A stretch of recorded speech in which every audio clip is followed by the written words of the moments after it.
all indoors. My apologies. I was not aware the door was locked again. Let's celebrate how good it is to be together with Hine Matov. You can find it on page 647, but I'm hoping some of you know it in your hearts. Hine matov umanayim shevet achim gam yachad. Hine matov yadadai dadadadadadai. Hine matov yadadai dadadadadadai. Hine matov umanayim shevet achim gam yachad. Hine matov umanayim shevet achim gam yachad. Hine matov yadadai dadadadadadai. Hine matov yadadai dadadadadadai. Shabbat shalom and welcome, everyone. Very happy to have you all here. I'm feeling especially happy this Shabbat. This is my first Shabbat back on the Bima after medical leave. The storm is over. I was on a Beit Din today, so I made a new Jew today. Always a gift. And then, at the last minute, when I thought there were only going to be 2 people in Shabbat services, all of you showed up. So it's really a miraculous day for me. So pardon me if I'm a little chipper. All right, we're going to start with the lighting of the candles, and I would like to invite Ananda up for that honor. You can find the candle blessing on page 120.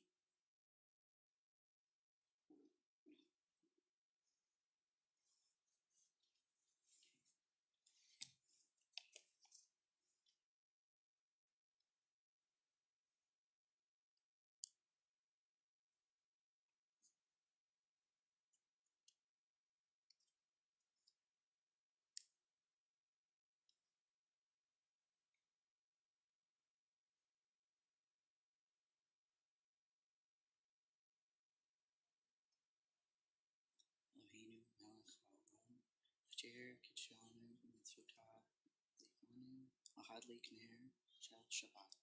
Amen. Thank you, Ananda. Now that we have kindled the lights of Shabbat, we begin to welcome in the spirit of Shabbat, that spirit of wholeness that is only with us on this one special day of the week. We'll begin those words with Shalom Aleichem on page 142.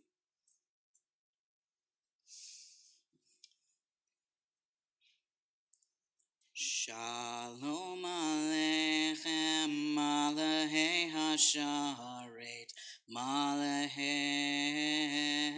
Elyon, Mi Melech, Malahei Chamlachim, HaKadosh Baruch Hu. Bohem l'shalom, Malahei Hashalom, Malahei Elyon. Mi Melech, Malahei Hamlachim, HaKadosh Baruch Hu. Baruch Hu ni l'shalom, Malahei Hashalom, Malahei Elyon.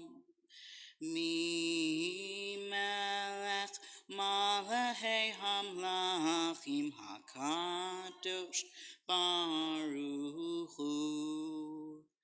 Seitem l'shalom, Malahei Hashalom, Malahei Elyon. Mi Melech, Malahei Hamlachim, HaKadosh Baruch Hu. those words invite the angels or whatever mystic divine energy you want to believe in to come and bring peace upon us. And now that we have that peace upon us, we get to welcome the Sabbath bride, one of the most exciting moments of the service. So, Lahado D can be found on page 138. Just a quick flip back.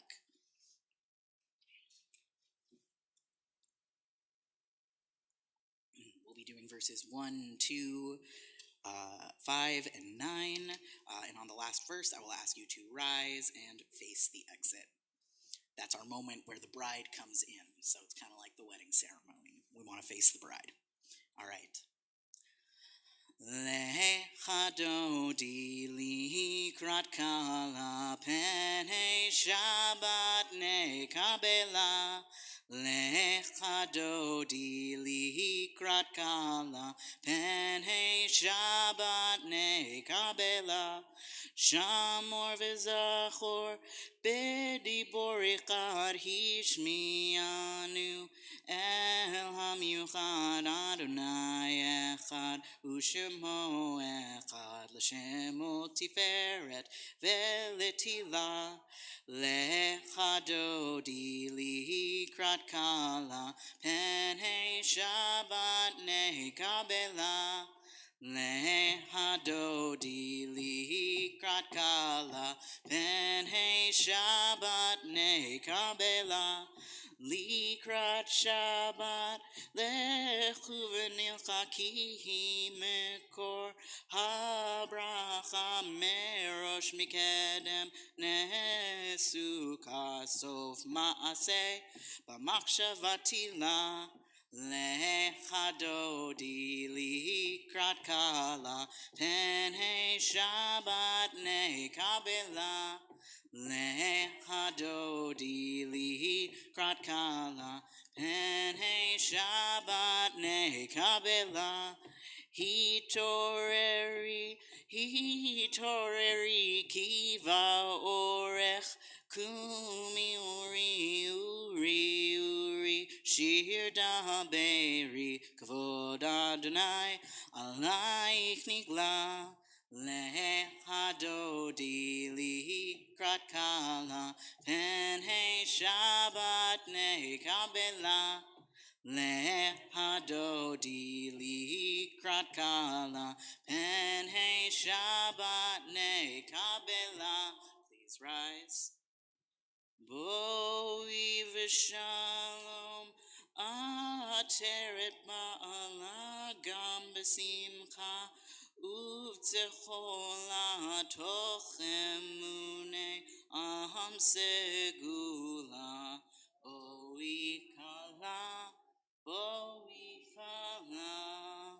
Lecha dodi likrat kala penei Shabbat nekabela Lecha dodi likrat kala penei Shabbat nekabela.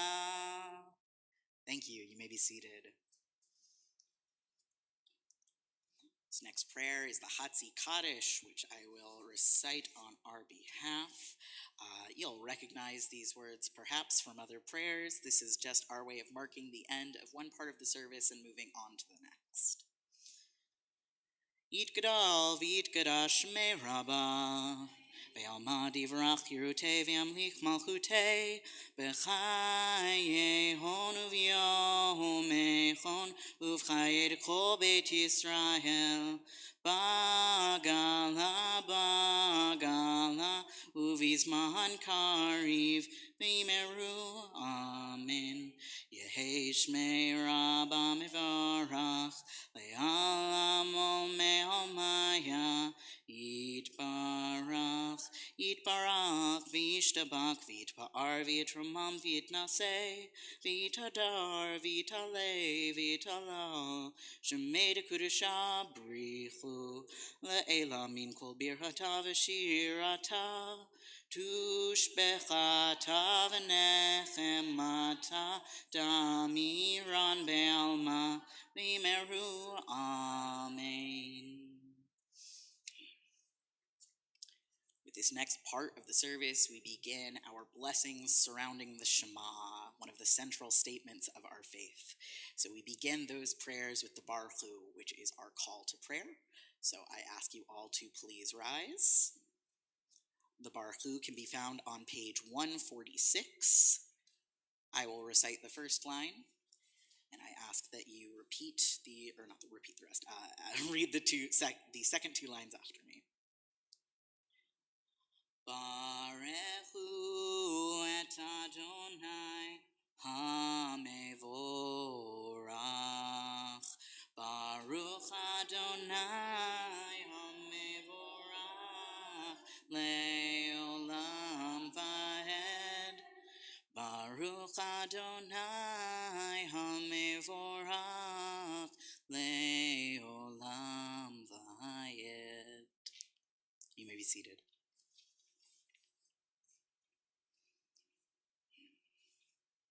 Of course, this service, like so many of the things in our Jewish calendar, helps us to process through what is happening in nature. So right now, as the sun is setting, well, it's pretty dark outside by now, it seems, but as we are honoring that transition, we say a prayer to bless God for bringing us the evening, for carrying us through this change. So I invite you all to join me in an English reading on page 149, the bottom of page 149. And at the end, we'll say the seal of the blessing. This is an hour of change. Within it, we stand uncertain on the border of light. Shall we draw back or cross over? Where shall our hearts turn? Shall we draw back, my brother, my sister, or cross over?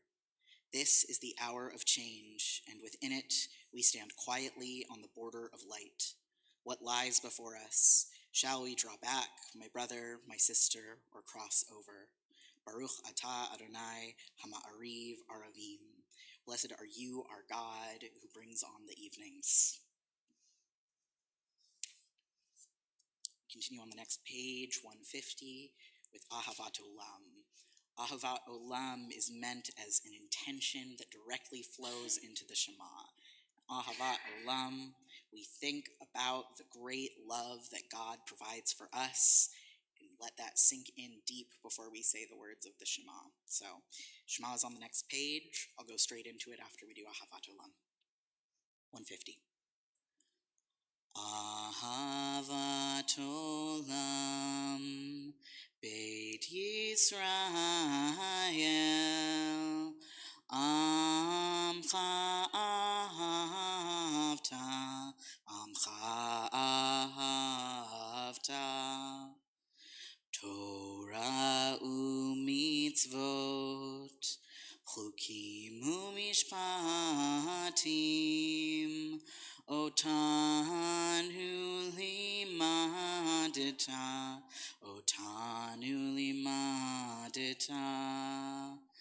Al Kain Adonai Eloheinu b'shofbenu, Uvkumenu nasiach bechukecha, V'nismach b'divrei Toratecha, Uv'mitzvotecha le'olam vayed.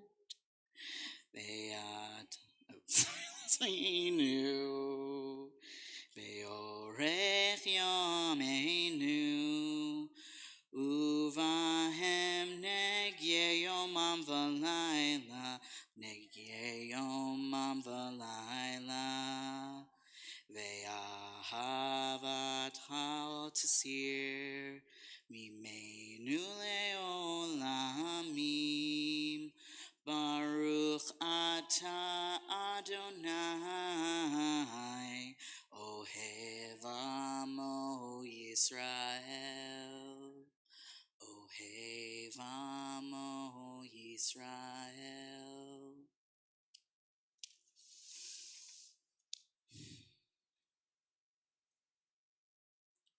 Shema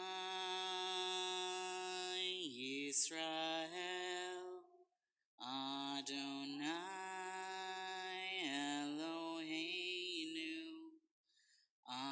Adonai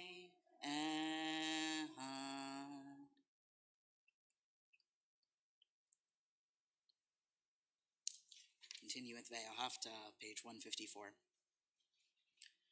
Ve'ahavta et Adonai Elohecha bechol levavcha uvechol nafshecha uvechol meodecha vehayu hadvarim ha'ele asher anohi metzavecha hayom al levavecha v'shinantam levanecha v'dibarta bam b'shivtecha b'veitecha uvlechtecha b'derek uvshokbecha uvkumecha ukshartam leot al yadecha v'hayu letotafot beininecha uktavtam al mezuzot beitecha uvisharecha. We read the first paragraph of the English at the bottom of the page. You shall love Adonai your God with all your heart, with all your soul, and with all your might. Take to heart these instructions with which I charge you this day. Impress them upon your children. Recite them when you stay at home and when you are away, when you lie down and when you get up. Bind them as a sign on your hand and let them serve as a symbol on your forehead. Inscribe them on your doorposts and on your gates. Adonai Elohehem Emet.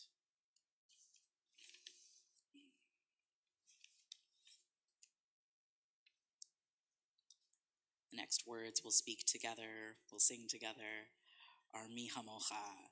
Mi Hamocha is the song that our people sang when we crossed the Red Sea from slavery into freedom. And tonight's Torah portion comes ever so shortly after that moment. So once they get into the wilderness, it's all chaos. They don't know what's going to happen. And this Torah portion is called Mishpatim, which literally means rules. So this is when all of the Israelites come together around Mount Sinai and start to learn the rules from God, start to understand how their society will work. And a lot of those rules, I think, tell us so much about the character of who our people are and who we're meant to be, and how inspired we are meant to be by the moments we lacked justice, by the moments we lacked autonomy, the understanding we're meant to give to people who lack autonomy and justice now. So remember that as we sing Mi Hamocha. Mi Hamocha Ba'elim Adonai Mi Kamocha Nedar Ba'Kodesh Nora Tehilot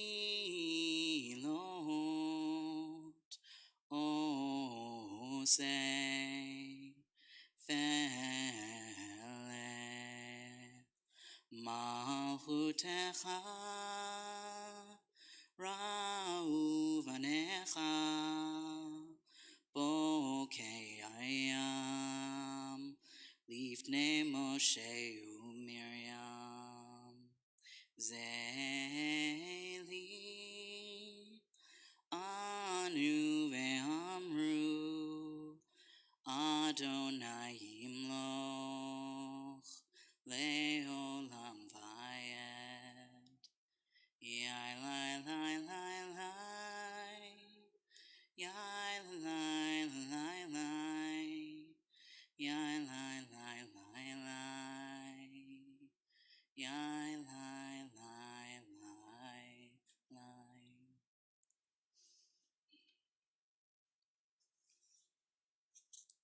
We'll bring up the beat a little bit with Vashamru, page 162.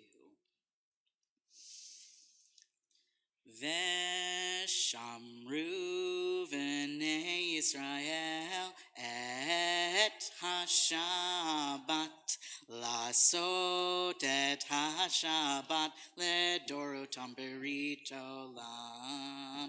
Veshamru v'nei Yisrael et ha-Shabbat Lasot et ha-Shabbat ledorotam verit olam.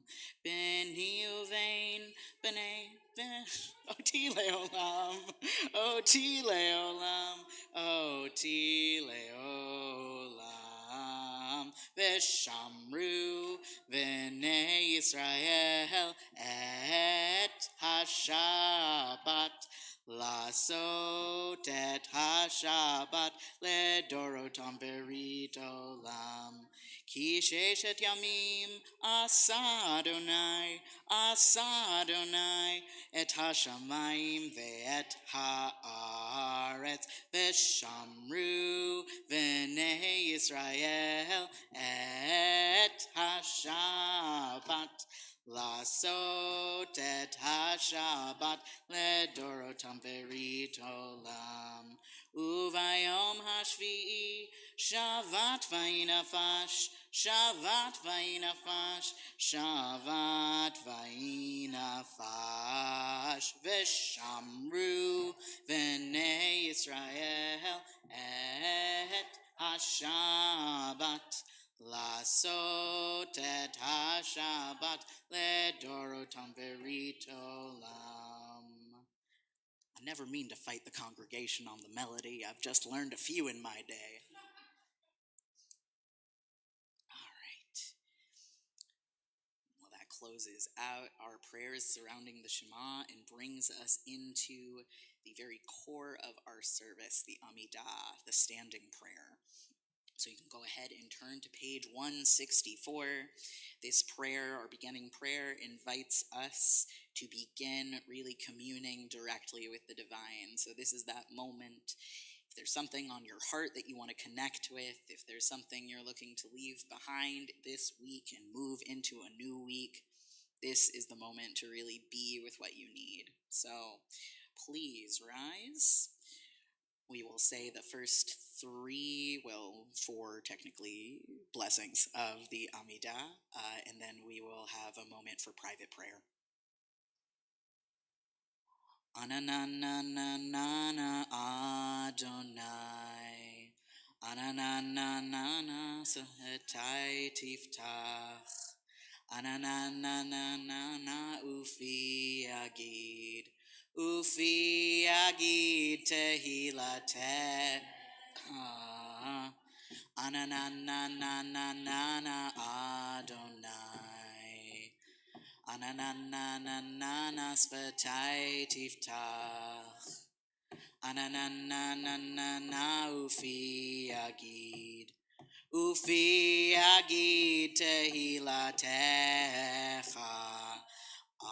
Adonai Sefatai Tiftach, Ufi Agid Tehilatecha.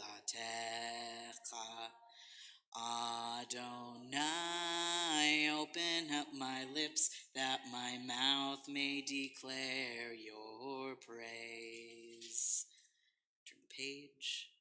Baruch atah Adonai Eloheinu v'Elohei Avoteinu v'Imotenu Elohei Avraham, Elohei Yitzhak, Elohei Yaakov, Elohei Sarah, Elohei Rivka, Elohei Rachel, Elohei Leah, Ha'el Hagadol, Hagibor v'Hanora, El Elyon, Gomel Chasadim Tovim, Vekonei Hakol, Vezocher Chasdei Avot v'Imachot, Umevi Geula Livnei v'Neihem, Leman Shemo be'achava, Melech Ozer u'Moshia u'Magen, Baruch atah Adonai, Magen Avraham ve'Ezrat Sarah.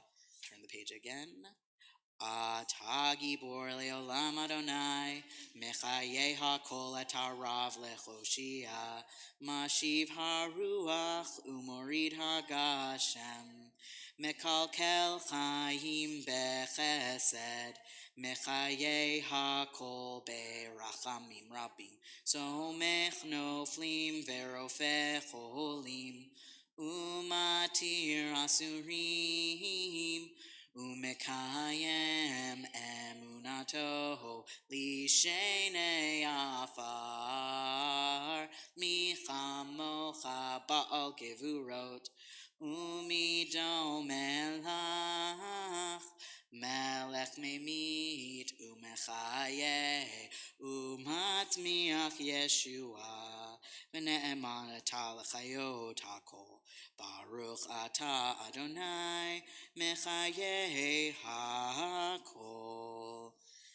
Turn the page. At HaKadosh v'Shim HaKadosh u'Kadoshim b'chol yom yechalalu chasela Baruch Ata Adonai Ha'el HaKadosh. We continue now with private prayer. You may flip through the next few pages and be inspired by the words on the page, or just think the words on your heart. When you are ready to continue with our service and finish private prayer, you may be seated.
Oh, say shalom bimromav, hu ya'aseh shalom aleinu, ve'al kol Yisrael, v'imru, amen. Ya'aseh shalom, shalom aleinu ve'al kol Yisrael. Ya'aseh shalom, shalom aleinu ve'al kol Yisrael.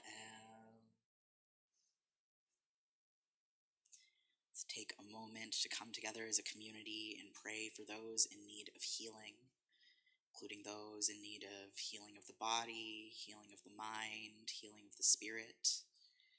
You can find the words to our prayer for healing, the Misha Beirach, on page 371. I'll bring into our prayers this evening Charles Ronkin, Zahava Bat Dan, Stephen Wilner, Roz Bolsky, Graham Ross, Kathy Jarrett Tremper, Ariel Roberts, Shifra Basha, Esther Rachel Bat Daniel Ve'Avigael, Ruchael Moira Bat Carmen, David Ephraim Cantor, Kathy Weiner, Yael White, Owen Sater, Sarah Silverman, Rebecca Factor, and Anna Borovskaya Ellis. Would also like to bring into our prayers those who have been impacted by the fire today at the Colonnades Apartments. I know that there are a number of CBI residents who live in the Colonnades Apartments, and a number of CBI residents members who are currently volunteering to help with the effort with the Red Cross. So I heard from them today to put them in our prayers. I would also like to mention trans youth in our community who have lost access to healthcare with the recent decision from the Board of Visitors at UVA Health. If there's anybody else you would like to bring into our prayers this evening, please say their name as my hand passes you, or if you're joining us online, you can speak their name aloud.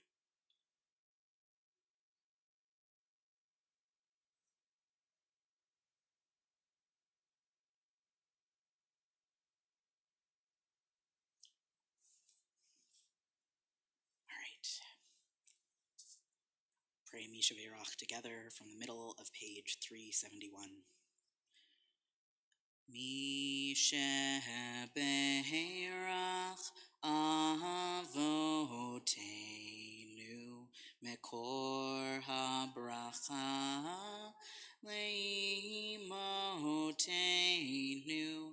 May the source of strength, who blessed the ones before us, help us find the courage to make our lives a blessing, and let us say, Amen. Misha Be'erach Imotenu Mekor HaBracha Le'avotenu. Bless those in need of healing with refuah shlema, the renewal of body, the renewal of spirit, and let us say, Amen.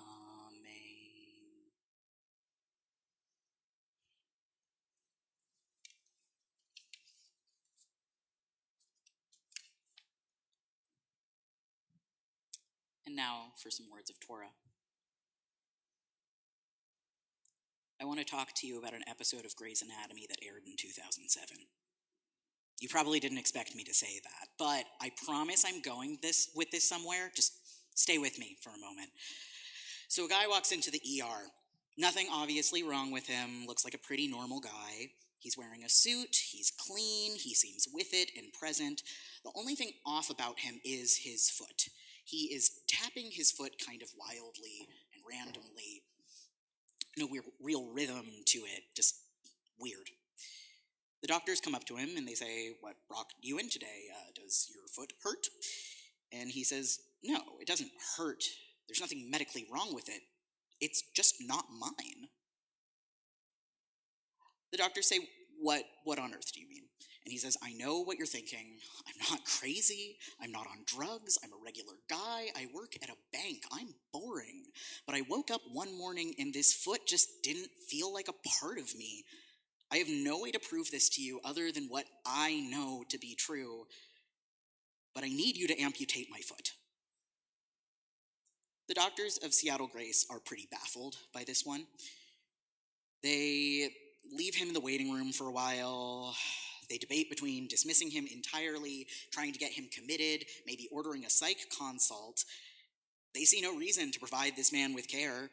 Why would they cut off a perfectly healthy foot? I've been watching Grey's Anatomy since it aired.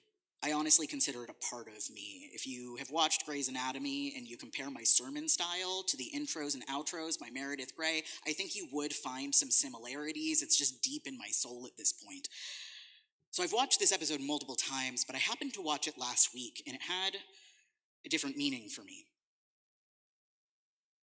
I think there are millions of people who would look at me and see me as no different than the patient insisting he has a corpse foot.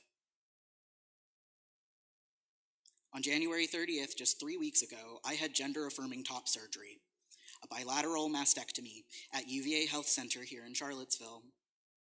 I came into the hospital with perfectly healthy breast tissue. I had no reasoning other than what I knew to be true inside. There was a part of my body that didn't belong there. The next day, while I was recovering from surgery, on January 31st, UVA Health officially ended all gender-affirming care services for patients under the age of 19 due to an executive order that presented a threat to their federal funding. On February 13th, a federal judge placed a restraining order on this executive order, blocking it from affecting the federal funding of public hospitals like UVA Health. This morning, the Board of Visitors gathered to determine the future of gender-affirming care at UVA Health. Out of fear and uncertainty about the block against the executive order, they determined that new patients seeking gender-affirming care should be referred out of the UVA Health system going forward. The Board of Visitors just said new patients in their statement. It is currently unclear if new patients 19 or older will continue to receive care at UVA Health. Does it feel uncomfortable to think about the man with the corpse foot? When you look at your own 2 feet, it's probably hard to imagine one of them feeling completely foreign to you, outside of you. It feels crazy, illogical. Why would we cut off a perfectly healthy foot? But what if the doctors, instead of doubting the man with the corpse foot, took the time to check their medical library? And hypothetically, what if in that library they quickly found a well-documented condition called foot dysphoria, with study after study documenting it and backing its validity? What if the studies confirmed that foot dysphoria caused undue stress, depression, and sometimes suicide? What if the studies had overwhelming supportive evidence that the best treatment for foot dysphoria was amputation? And yes, amputation is a major surgery, but we know how to do it, and we know how to do it safely. We know how to make prosthetics that would allow these people to have a better quality of life. In fact, the studies that they found reported that many people with foot dysphoria are out there and live lives that you might be completely unaware of. After all, how would you know if the person next to you had a prosthetic foot? In fact, there's been evidence of people with foot dysphoria for as long as human beings have existed.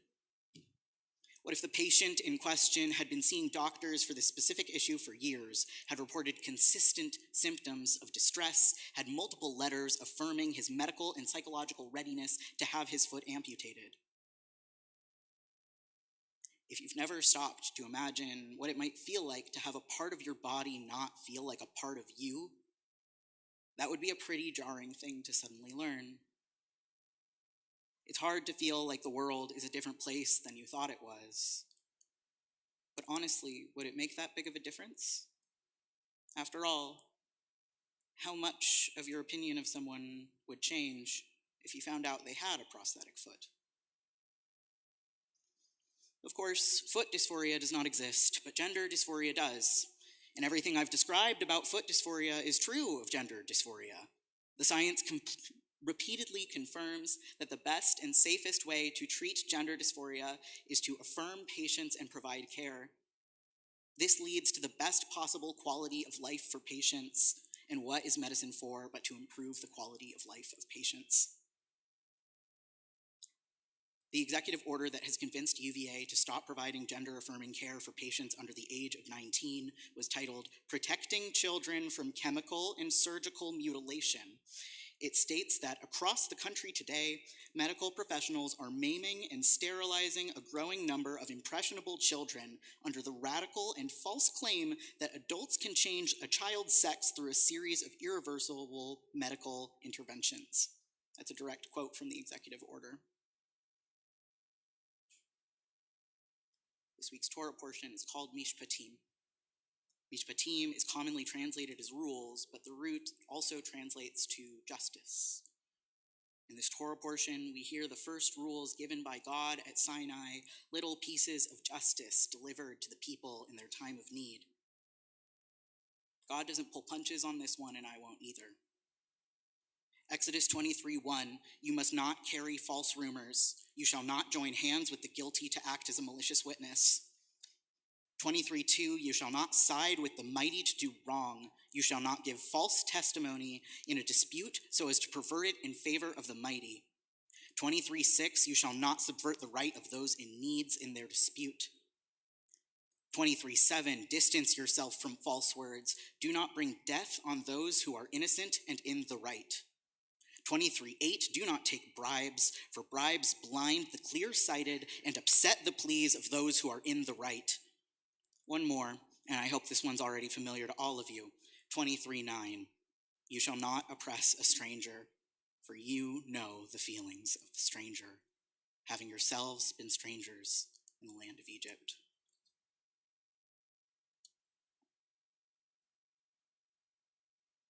I never told you what happened to Corpsefoot Guy, did I? So the doctors are debating what to do, and Corpsefoot Guy has been sitting in the ER just waiting and waiting until he has an idea. There happens to be another man in the ER that day who has a chainsaw with him. And that guy happens to turn his back long enough for Corpsefoot Guy to seize the moment. Suffice it to say, Corpsefoot Guy won this round. That's the thing about people who know their truth and cannot get help from the people who are supposed to help them. They find a way. I stand on the shoulders of people who took illegal hormones and had back alley surgeries. I am the legacy of people who lived lives in secret, sat in jail, risked and frequently lost their lives to live authentically.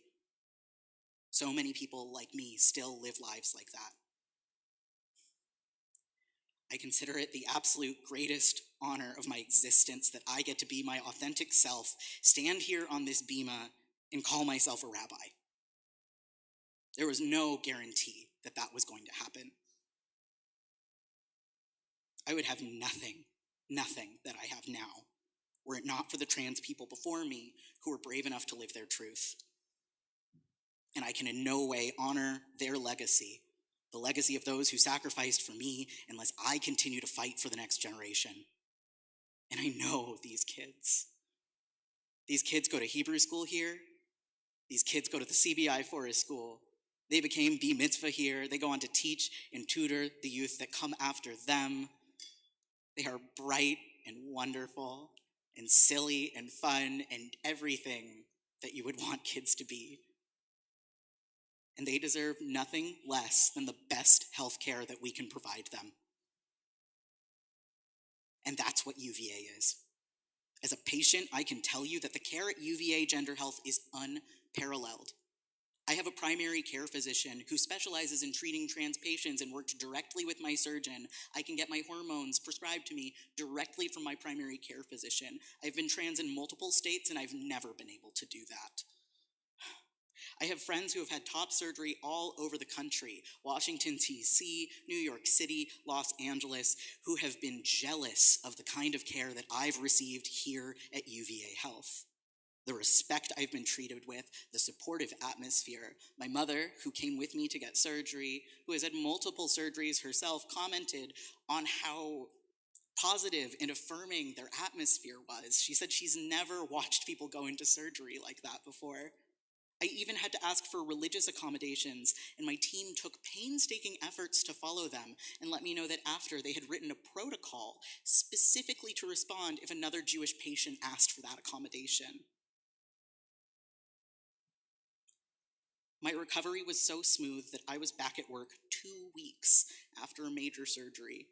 Do I look like a person who was cut open 3 weeks ago?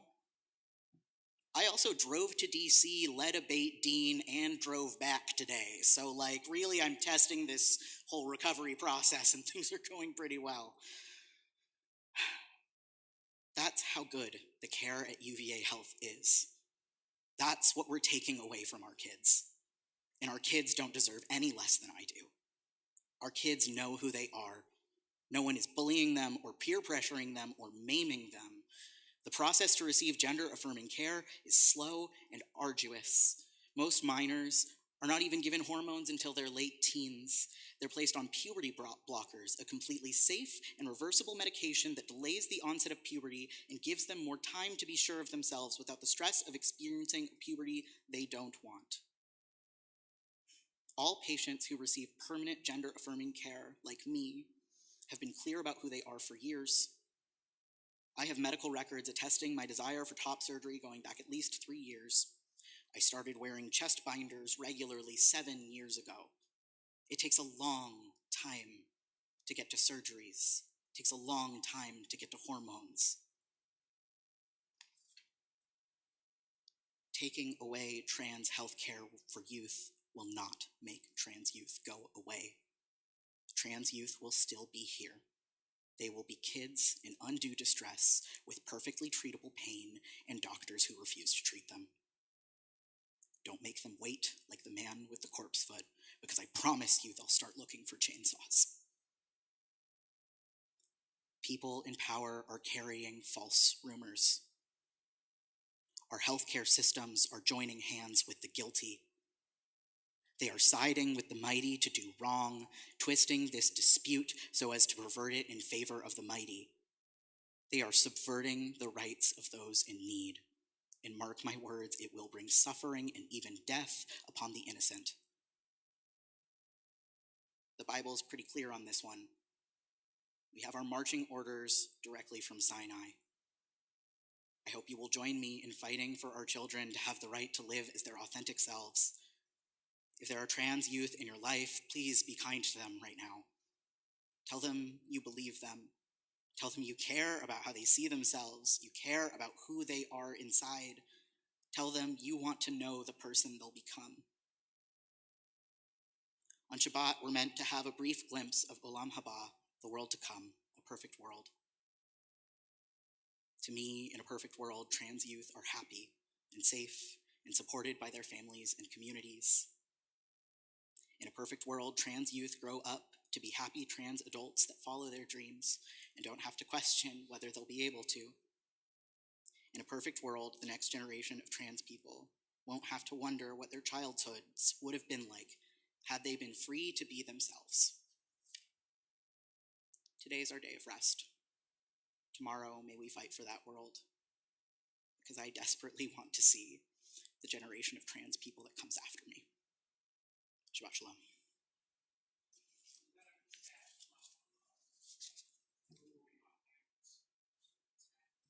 Fight the power. Let's go.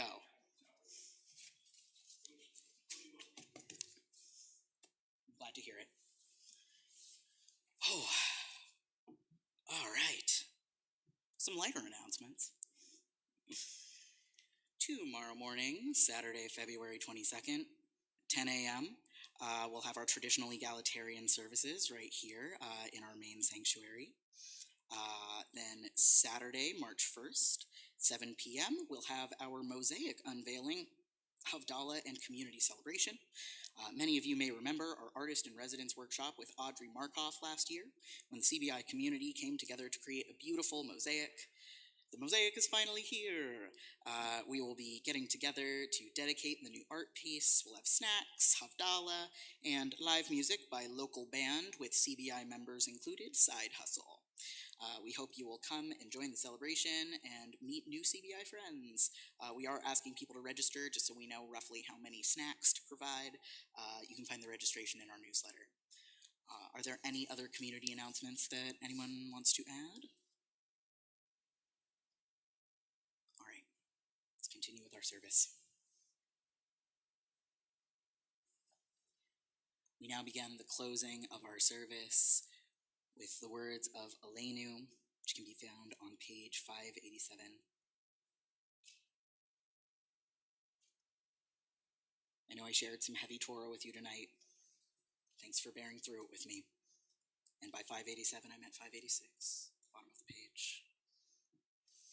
So I'll take a deep breath.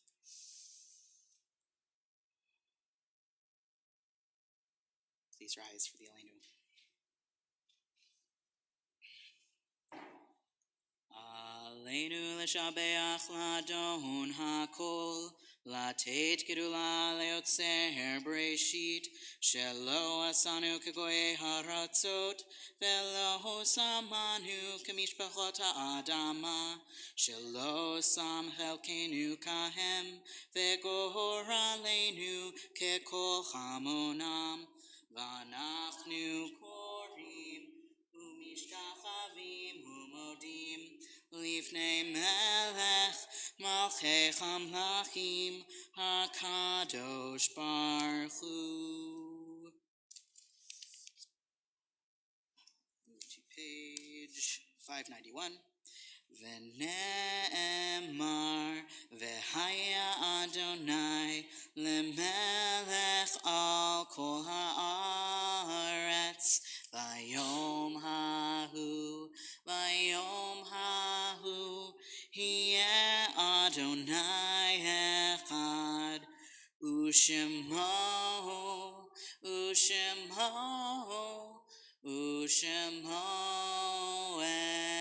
אחד. You may be seated.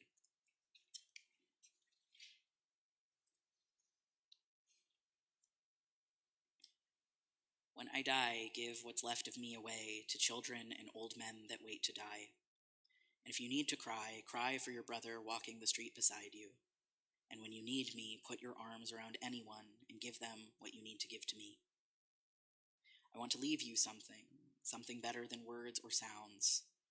Look for me in the people I've known or loved, and if you cannot give me away, at least let me live in your eyes and not in your mind.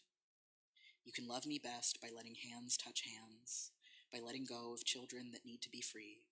Love doesn't die, people do. So when all that's left of me is love, give me away. Turn our thoughts now to those whom we have lost, either in recent months or in passing years at this season. The Mourner's Kaddish can be found on page 598. As a community, we mourn the passing of Carol Alexander, Richard Applebaum, Jerry Applebaum, James Applebaum, Evelyn Lyndon Baldwin, Melvin Barron, Carl Bateman, Marie Biscayr, Reva Borish, Benjamin Cohen, Nancy Cohen, Beverly Cox, Bernadine Curry, Arthur Dorman, Morris Samuel Fagert, Ada P. Gold, Edith Halpern, Walter Heilbronner, Simon Heller, Ida Heller, Norman Lewis Kaufman, Phyllis Curson, Louis Leffler, Fred Leffler, Leo Pazer, Martin Picker, Ethel Samuels, Stephen Sutter, Sylvia Weber, Sanford Wellen, Abraham Wellen, and Morton Zagel. We mourn the recent passing of Sheila Schwiff Rosenfield. If there are names of people you'd like to add to that list who you're remembering tonight, please share their name aloud as my hand passes you.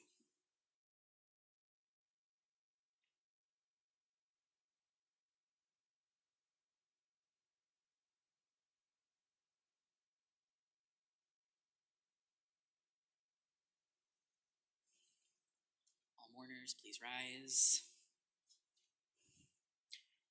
And if it is your custom to join the mourners, you may rise as well. We recite the Kaddish together, page 598. Yitgadal v'yitgadash shmei Rabbah, be'alma divrach Yeruteh v'yamlich malchuteh, b'chayachon uv'yamechon uv'chayed kol beit Yisrael, b'agala uv'izman kariv v'imru amen.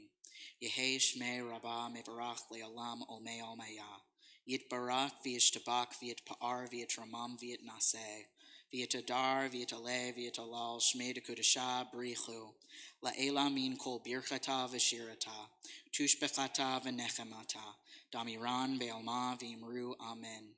Yehei shlama rabba min shemaya, v'chayim aleinu ve'al kol Yisrael v'imru amen. Osei shalom b'imromav, hu ya'asei shalom, aleinu ve'al kol Yisrael v'imru amen. Zikronam livracha, may their memories be for a blessing. You may be seated.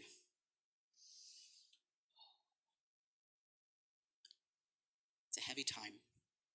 We have a fight ahead of us. We also have community. We have the strength we draw from each other. And we know where we're going. And I still believe we'll win. To close out services this evening, I would like to sing Oziv Azim Rat Yah, which can be found on page 647, in part to honor our new Jew of the day, Jillian Golazewski, who chose to sing this at the beginning of her Beit Din this morning, and in part because of the meaning of the song itself. Adonai is my strength and my might. God will be my salvation. I turned to Torah to speak words of justice tonight, and that feels very apt. Ozi vezimrat ya vayahili lishua. Ozi vezimrat ya vayahili lishua. Ozi vezimrat ya vayahili lishua. Ozi vezimrat ya vayahili lishua. Ozi vezimrat ya vayahili lishua. Shabbat Shalom, everyone. Thank you to those of you who joined us online. To those of you who are here in person, please join me in Omansky Hall for Kiddush and Motzi.